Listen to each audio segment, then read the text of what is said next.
is ionintach an rud ag bhfuil an deis ein ar scéalte hain inseacht ar meallach hain leis an Súil Eile mas mellad in ar dír hain. Is é TG4 an tíonas atá sé den náin a gháil le haid scéalaíochta eicáil ina dangal thuchas.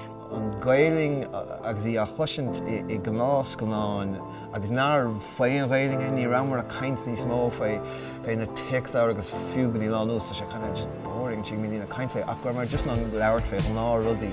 Agus rinne sé có amseach agus tarneach ceapan go bhlún ó chamáile glúnta beidir ag stéid gan deamnach an réide gapam na cheangalach leis an réige. Gus ní donna go digan daoine an dearcadí ag chuidir spúgan tír ar an réige sa a dána TG4. Níor sin chláircha ád caitheann.